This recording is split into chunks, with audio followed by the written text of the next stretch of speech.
Hola, hola, hola. Buenas tardes. Muchas gracias por asistir a esta charla, que un domingo a las 2:30 con más de 30 grados, pues tiene mérito. Así que muchas gracias, después de comer además. Muchas gracias por asistir. También queríamos agradecer a la organización de la PyCon que nos brindara este espacio para compartir con ustedes una técnica que nos parece interesante. Vamos a hablar un poquito de testing. Y bueno, también quería agradecer a todas las personas que hacen posible este evento, este extraordinario evento. ¿Vale? Sin más, nos presentamos. ¿Quiénes somos? Sí. Bueno, pues mi nombre es Carlos, ¿vale? Somos exalumnos de la Universidad de La Laguna. Estudiamos aquí para, no sé si hay algún alumno o de informática, ¿vale? Cuando se emigró de los rodeos a la Torre de Química, que estábamos ahí exiliados, ¿vale?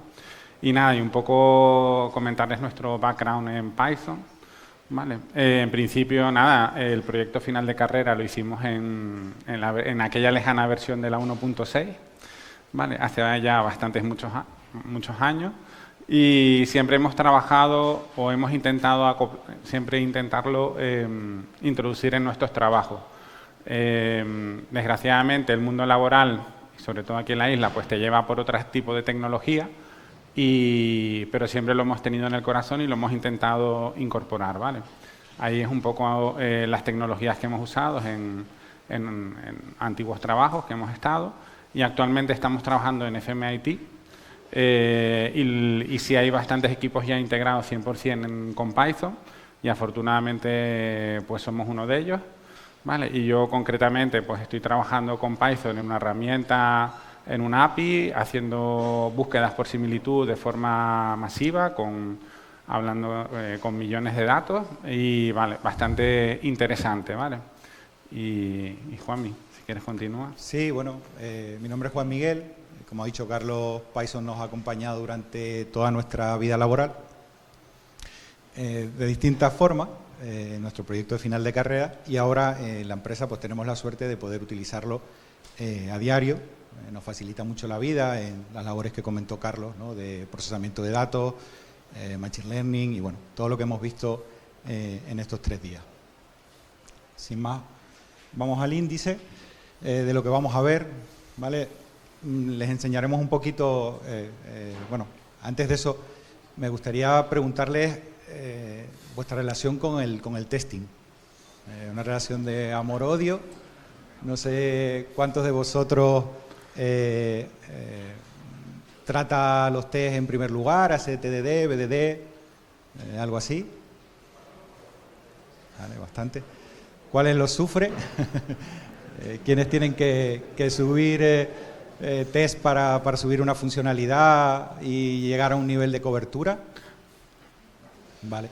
Bueno, para todos creemos que el mutation testing nos puede ayudar. Ahora, lo que lo sufrimos y a lo que nos gusta.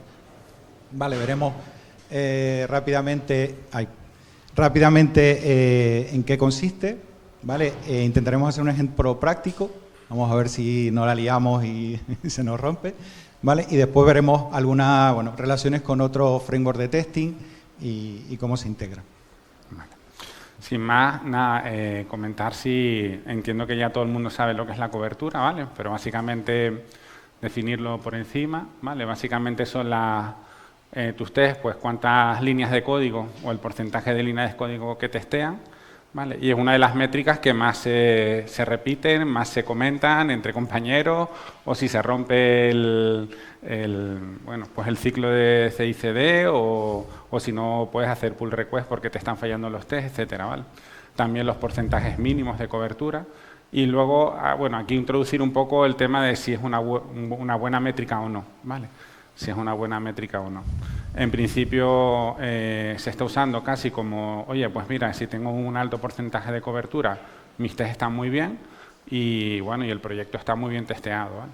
Y nada, solo aquí comentarles que pues muchas veces no es verdad, ¿vale? No es verdad tener un alto índice de porcentaje un alto porcentaje de cobertura y que realmente tengas los tests que estén bien o que realmente esté funcionando, que estés cubriendo con tus test realmente el comportamiento o el contrato que has establecido con el cliente o con el proyecto, porque realmente los test yo lo veo como la última frontera, es decir, es como el puesto fronterizo para evitar, ¿no?, que haya males mayores o que pueda soltar eso al final, que se ejecute, vaya a producción y aquello al final pues falle o hayan cosas que realmente no se deberían comportar como se tienen que comportar.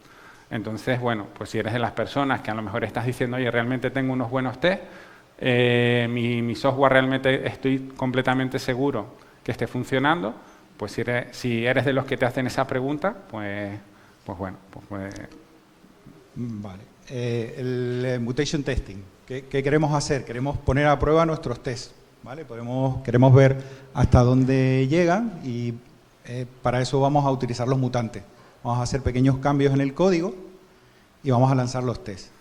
Si los test pasan a rojo, si los test fallan, pues sabemos que ese cambio en el comportamiento que ha introducido el mutante, pues ha sido detectado, ¿vale?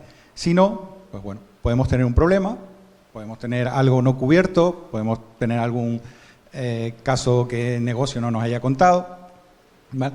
Y esa es un poco la idea, que los mutantes hagan parte del trabajo por nosotros, escaneen nuestra base de código y en función del nivel de supervivencia que tengan, los escuchemos, miramos el cambio que hayan hecho y en qué parte de los test afecta ese cambio, ¿no?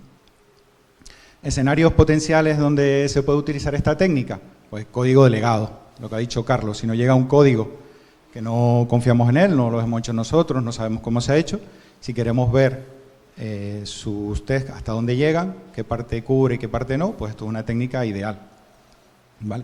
También nos permite aumentar el conocimiento general de un equipo que llega nuevo, gente que llega nuevo, nos va a dar pues una idea de los test que hay, hasta los test que tenemos, hasta dónde llegan y dónde pueden tener problemas.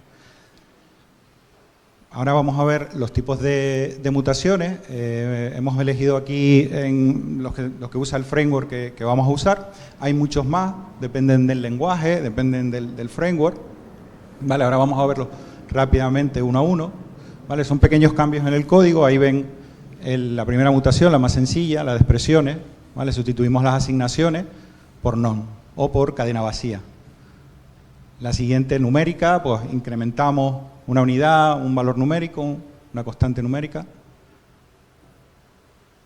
Keywords, ¿vale? Cambiamos algunos keywords del lenguaje, los break por continue, rompemos ahí bucles, o in o non-in, operadores, las sumas por restas, multiplicaciones, divisiones, las comparaciones, cambiamos el signo, las expresiones lógicas, también and por or y viceversa, las cadenas de texto, los literales, le introducimos un prefijo, un sufijo, los nombres, algunos nombres claves del lenguaje, pues también le hacemos el cambio, los decoradores, esas funciones que le dan alguna otra funcionalidad a funciones que ya existen, pues las eliminamos y vemos qué pasa. Las expresiones lambda las pasamos a none, ¿vale? No devolverían nada. Y por último, la de argumento. No tenemos un constructor, un método, pues cambiamos el nombre del argumento que le estamos pasando.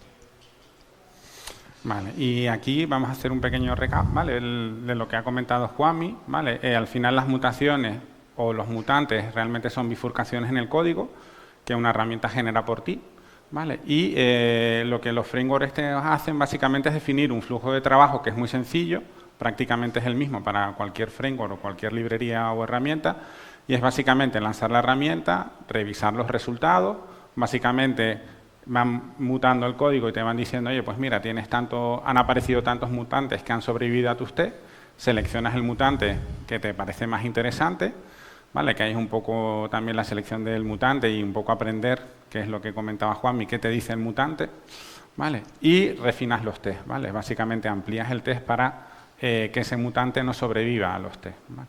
Ahora lo veremos con un ejemplo práctico. Vale, el framework que hemos usado es este, MutMut, y bueno, nos hemos basado en una cata. Aquí también agradecer a los autores de estos dos repositorios, que son open source, y que bueno, sin ellos no sería posible esta charla. Sobre el framework, ahí pues creemos que 5 o 6 más en Python, en otros lenguajes hay también bastantes alternativas. Y sobre el código de ejemplo, bueno, es una cata orientada más a los codes MELS, ¿vale? Habla un poquito de mutation test, está escrita en Java y nosotros la hemos pasado a Python. Sin más, vamos a pasar al ejemplo práctico. El dominio de la cata son dos clases muy sencillitas, compañía y empleado.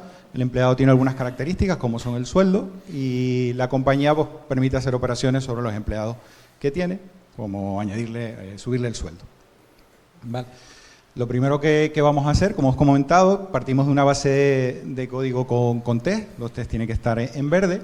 Y Carlos lo que ha hecho ahí es lanzar los tests. Vemos que tienen un 100% de cobertura, ¿vale? y que han pasado todo. Y además tenemos la salida de MutMut, de nuestro tester de mutación, y nos indica que ha generado 35 mutantes, 17 han sobrevivido, y 17 han muerto y 18 han sobrevivido. ¿Vale? Además, bueno, nos pone ahí un indicador para cada uno de ellos y nos genera un pequeño HTML para que podamos verlo, pues como ven ahí, la tasa de supervivencia por cada una de las clases. Y bueno, Carlos ha entrado la de empleado y vemos algunos de los mutantes que hemos visto. ¿Vale? El 29 hace un mutante de expresión, el 34 del operador de comparación y el 35 de un literal. ¿Vale? La clase empleado en principio no tiene mucha lógica y vamos a la de compañía, que tiene algo más de chicha. ¿Vale? Aquí vemos, el mutante 4 es un mutante de numérico, pero está en un sitio clave que es el valor por defecto del argumento, ¿vale? de la función que aumenta el sueldo a todo el mundo. El 6 toca ahí un índice donde realiza una búsqueda por ID, el 8 sobre ese mismo código pero sobre el rango, el 11 cambia la keyword, ¿vale? el bucle cambia el funcionamiento, y el 12 hace también una mutación numérica, pero si leemos el nombre del método es el que cuenta el número de empleados. ¿Vale? Este mutante directamente nos está diciendo que mata mi camión, ¿no? Hemos encontrado algo que no tiene ningún sentido. ¿Vale? Siguiendo el ciclo que hemos propuesto, tendríamos que buscar, bueno, primero aplicarlo, lo que va a hacer Carlos. El framework nos va a aplicar ese cambio, que es simplemente modificar esa constante. Lo vemos ahí y vemos que un poquito para abajo, Carlos, para que se vean que los test han pasado, ¿vale? Y vemos que con ese cambio los test pasan, es decir, no estamos comprobando nada sobre el número de empleados. Vamos a los test de compañía y buscamos el método donde se comprobaría esa parte y vemos que, bueno, los hacer que hay por ahí añade 2 empleados y los hacer, pues sí, hacen una comprobación que no nos vale, simplemente cuentan que hay al menos un empleado. ¿Vale? Carlos va a hacer el cambio para matar el mutante, que simplemente es escribirlo bien, contar primero los empleados y en cada una de las operaciones de añadir un empleado, pues no, hay más. Ay, sí, perdón.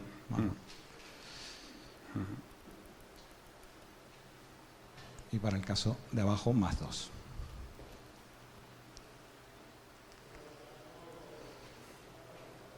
Lanzaríamos los tests. ¿Vale? Y ahí, lógicamente, detectamos ese problema y ahora tenemos un test en rojo, nos vamos a resolverlo. ¿Vale? Bueno, la solución es trivial, es contar los números de empleados de la colección que tiene la clase. ¿Vale? Lanzamos los test, volvemos a verde y ahora comprobamos, volvemos a lanzar el framework de mutaciones y vemos que el mutante 12 ha desaparecido.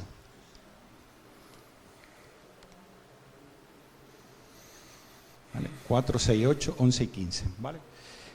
Básicamente esta es la técnica, ¿vale? Repetir esto. Ahora veremos un par de casos más, iremos un poquito más rápido. El bloque del 6, el 8 y el 11 van sobre la misma parte de código, que es la búsqueda de empleado por ID. Y bueno, elegimos el 11, que nos parece el más curioso porque hace ese cambio tan brutal, ¿no? Del break por continuo.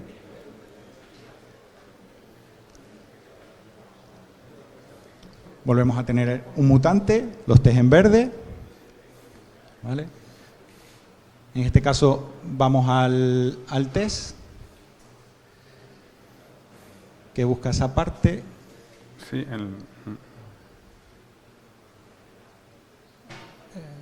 Creo que es añadir empleado, Carlos. sí, sí. Ahí, un poquito más abajo para que vean todo un poquito más abajo, que se vea la clase, el método completo. Ahí. ¿Vale? Busca por empleado, añade 3 empleados. Vemos que hace 2 búsquedas, pero no hace ninguna ASERT. ¿Vale? El problema con este test es que no tiene ASERT, y lo que está haciendo Carlos, ¿vale? Con la esperanza de que este test mate al mutante. Vale, efectivamente, ahí está. Entonces, tenemos el test en rojo, pues vamos a la clase. Realmente aquí el mutante lo tendríamos que deshacer, pero vamos, es una tontería, es el break ese por continuo. Y además, como vimos antes, habían 2 mutantes más asociados a este método, y vamos a aprovechar y ya los eliminamos, o lo intentamos al menos, y es lo que está haciendo Carlos, ¿vale? Quitamos el índice de búsqueda y hacemos un for sobre los empleados al estilo Python, y ya no tenemos esa variable, esa asignación, ese range, y por tanto esos mutantes deben morir.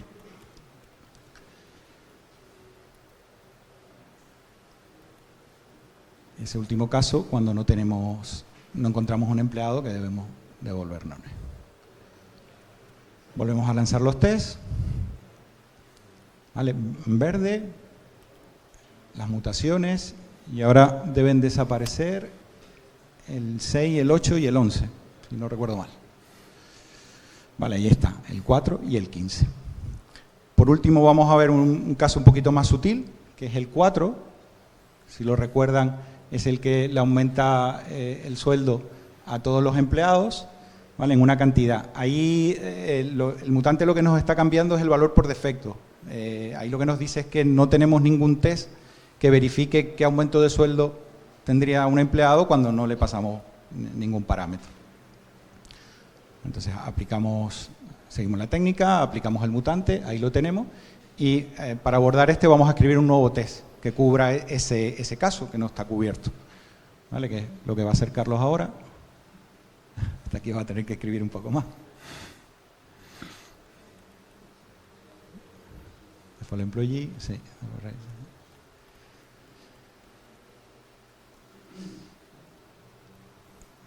Le vamos a asignar un salario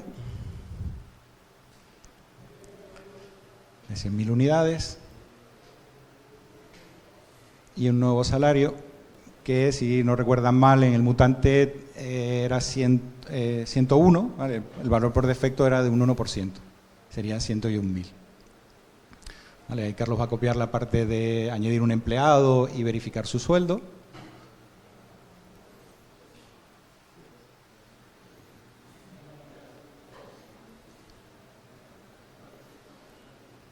¿Vale?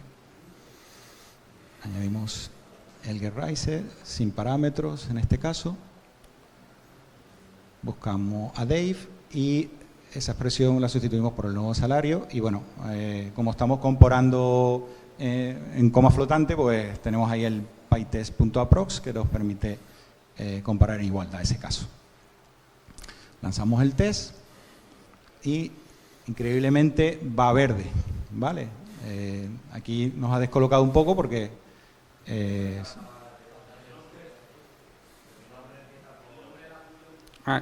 perdón, vamos a lanzar. Sí. Buen apunte. Buen apunte. Atento. Sí. Tiene que haber 11, perfecto. Vale, ahí está, ¿vale? Lo tenemos ahora en verde. Entonces, hay otro problema, ¿vale? No era el que originalmente habíamos pensado, que no teníamos ese caso cubierto, así que vamos al test de el que ahora mismo, el que teníamos previamente, que hace un aumento de sueldo a una cantidad, ¿vale? Carlos, antes de escribir eso, me enseñé un poquito. Lo que vamos a hacer es aplicar la misma técnica, ¿vale? Aquí, tira un poquito para abajo, ¿vale? Ahí no sabemos cuál es el sueldo que va a tener Dave, entonces vamos a fijarlo, ¿vale? Pues sospechamos que ahí puede estar el problema.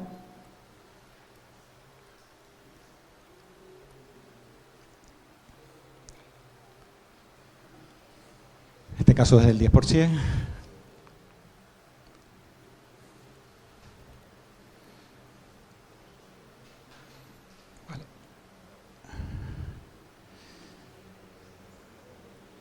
y lanzamos el test con la esperanza de que salga en rojo, ¿vale? Ahí lo tenemos, si das un poquito para arriba, pues vale. Realmente le estaba asignando 10.000 unidades en lugar de 110.000, solo el incremento, ¿vale? Pues lo mismo, vamos a corregir ese test, quitamos el mutante, para arriba, ahí, el mutante primero, Carlos, ahí, exacto, 0,01 era el valor por defecto. Y bueno, ahí la expresión está mal porque simplemente aplica el incremento cuando tiene que hacerlo de esta forma.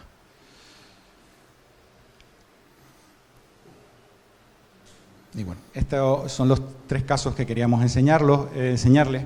En el repositorio que van a ver ahora tenemos 6 cambios más que prácticamente eliminan todos los codes MEL de la cata original. Solo hay uno que no queda cubierto por esta técnica, que bueno, no es perfecta, no es una bala de plata y no cubre todo.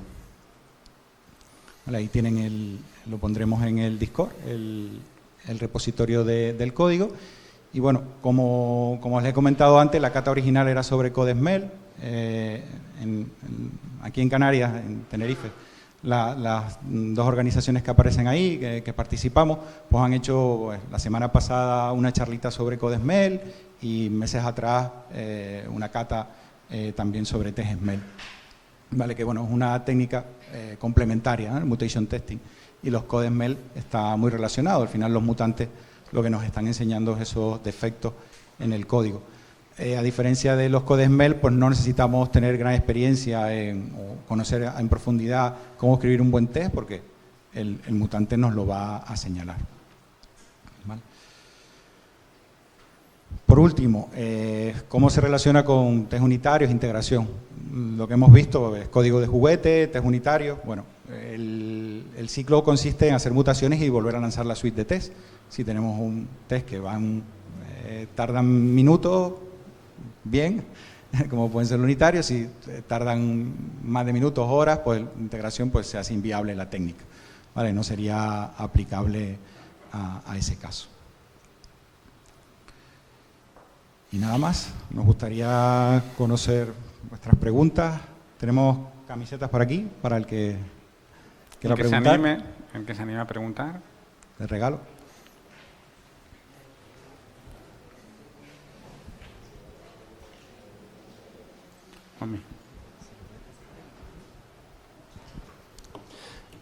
Hola, bueno, muchas gracias, la verdad la charla estuvo muy interesante. Yo practico TDD también, pero los mutation testing la verdad que todavía no lo he implementado, todavía no he llegado a ese punto. Y quería preguntarles, pues, aparte de la cata que enseñaron, ¿qué más catas podrían recomendar pues para aprender e interiorizar esta metodología para nuestros test? Sí.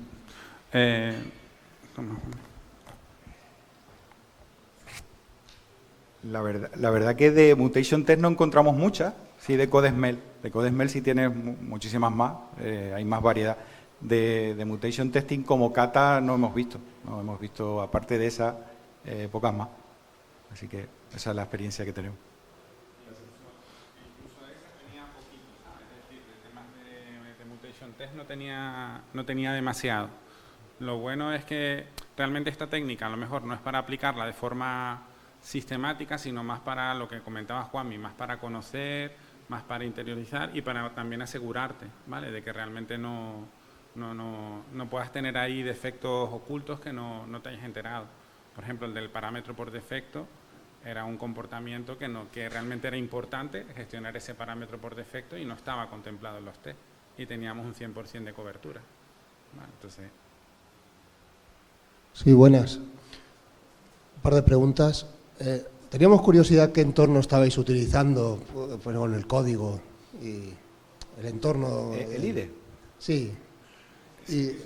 Visual Studio. Vale. Sí. Visual Studio. Y bueno, la pregunta es, esto, visto que es bastante manual, pero yo ejecuto a lo mejor testing con pipelines automatizado, con CI/CD y demás, ¿esto se puede automatizar de alguna manera? Sí, el reporting que te aparece en el HTML que mostramos al principio puede ser un artefacto que salga de tus pipelines. ¿vale? No solamente te complementaría el nivel de cobertura con un informe del nivel de supervivencia de los mutantes en tus clases. ¿Vale? Lo podrías integrar ahí. Yo lo veo como también complementario a herramientas tipo SonarQube o cosas de esas que te analizan un poco, pues no solo el código, sino este sería complementario para analizarte los test. Es decir, si realmente tus test se mantienen en una mutación, en una tasa de supervivencia en mutantes bajo o algo así, para decir, oye, tener otra métrica adicional, no solo fiarte en la cobertura, sino, por ejemplo, en la tasa de supervivencia de mutantes que tengan tus test. ¿Vale? Hola, buenas. Ante todo, muchas gracias por la charla, la verdad que es bastante interesante.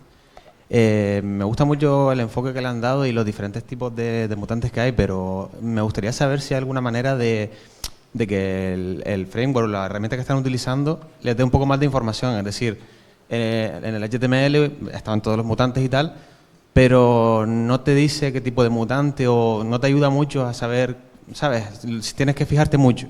Entonces, no sé si se puede configurar o hay alguna forma de mejorar eso. La verdad es que Mood está bastante limitada, no tiene muchas opciones de personalizar ese tipo de cosas. Otro framework, si tienes de clasificar por tipos de mutante, por ejemplo, pues te muestra el código por tipos de mutante, donde está incidiendo, donde están sobreviviendo esos mutantes. Mood está limitada, lo bueno es que para este caso pues era muy didáctico, ¿vale? El enfoque es más bien didáctico.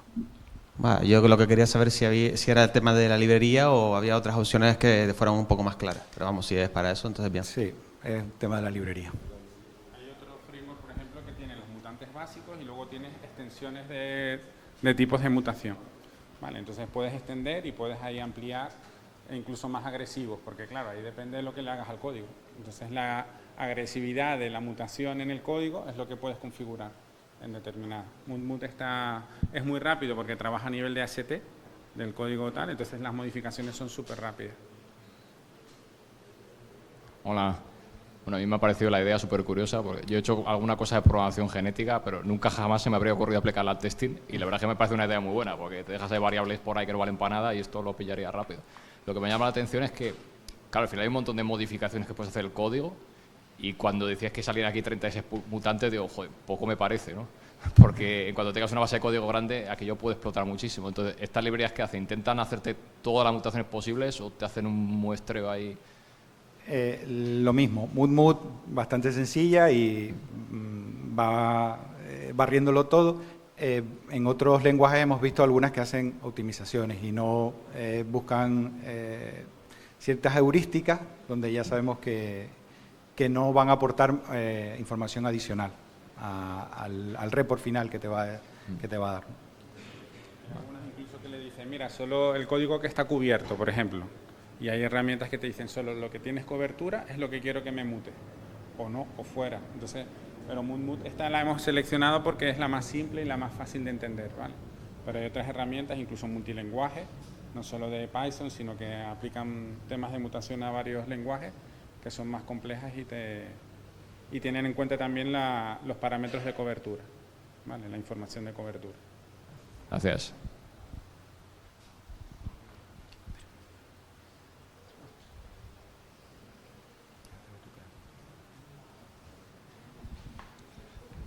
Hola. Después de haber escuchado esto, joder, me parece súper interesante, entonces ahora lo primero que me pide el cuerpo es vamos a probarlo, vamos a meterlo, pero como no lo tocan nunca, la pregunta también que me surge es, vale, ¿dónde no lo meto? Es decir, ¿dónde tendría sentido usarlo y dónde sería mejor que no porque la voy a liar un montón? Lo que he comentado antes, si los test de integración, algo que tarde muchísimo, no te va a salir, va a tardar muchísimo. Una base, esta es de juguete, pero una base de código grande, con test pesados y demás, no te lo recomiendo. Si tienes test unitarios rápido, pues sí, ahí le vas a sacar provecho seguro. Y no te va a costar mucho importar la librería, la configuración es muy sencillita y creo que ahí no vas a tener ningún problema adicional. Sí es cierto que si tarda muchísimo los test, pues no te van a salir, el informe no te va a ser práctico. Y una cosa que estaba pensando, como al final esto genera tantas variaciones. Si quieres pasar estos tests, al final, o sea, si quieres que no se rompa, al final creas un montón de tests, revisas un montón de cosas. ¿No podría impactar quizás demasiado en que el código no lo pudieras actualizar o modificar? ¿Que te generara quizás un exceso de trabajo cada vez que quisieras cambiar algo? El mutation test te da el informe, te dice, tú después atacas a lo que te interesa, es decir, la aproximación que tú haces la eliges, qué clases te interesan de esas mutaciones que aparecen, por la criticidad de tu código te interesa enfocarte y después el aplicarlo pues es uno a uno. Es verdad que nosotros hemos atacado 2 o 3 a la vez, pero bueno, eso ya viene también con la experiencia y el conocimiento que tengas de tu código. Genial, muchísimas gracias. A ti. Lo ideal realmente, sobre todo en código legacy, cosas que no controles. Por ejemplo, que no tengas ese dominio, ¿no? del contrato con el cliente, es decir, lo que realmente debería hacer el código y te ayuda un poco para entenderlo mejor. Eso para mí es clave. Y luego temas de testing que dices, oye, ¿realmente esto está bien? O, por ejemplo, aquí salieron un montón de mutantes también porque intentaban reflejar el tema de los bat smell, ¿vale?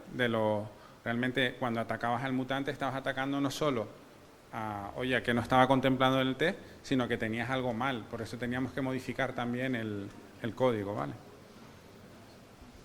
Hola, buenas tardes. Lo primero, muchas gracias por la charla. Como hemos visto, Mutmut tiene ciertas limitaciones y habéis estado comentando que hay otros frameworks y otras herramientas que son más completas. ¿Nos podéis decir alguna? Sí. Ahora no las tenemos preparadas, pero vamos, si buscas en Google Mutation Testing Python, creo que hay un par de artículos que te las resumen y te dan pros y contras de lo que hay hace un año o algo así. El post es relativamente reciente. Muchas gracias. A ti.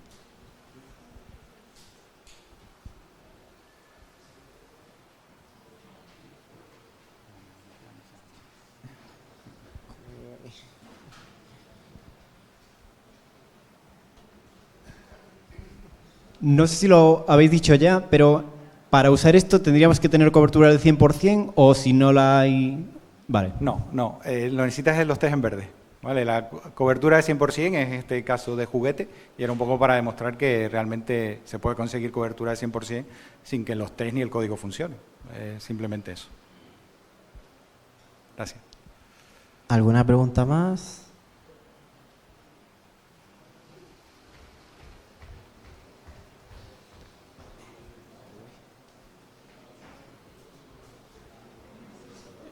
¿Por dónde?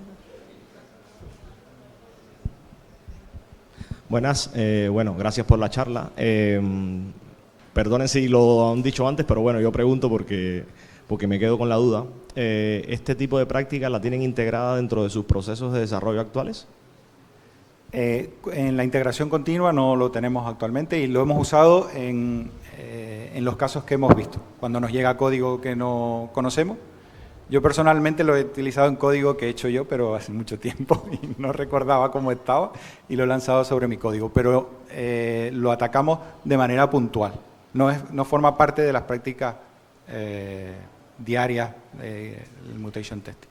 Vale, es que yo conocía la práctica, pero en su momento cuando la vi hace 2 o 3 años, estaba muy madura en otras tecnologías. Por ejemplo, en aplicaciones móviles con Android, se suele utilizar mucho, pero para Python las herramientas no eran muy maduras. Entonces no sé si eso ha cambiado, entiendo que no tanto, y entonces por eso quería saber si hacía parte de un proceso continuo de vuestra organización, pero entiendo que actualmente no. Vale, vale, gracias. Bueno, pues muchísimas gracias por vuestro tiempo y pues un aplauso. Muchas gracias.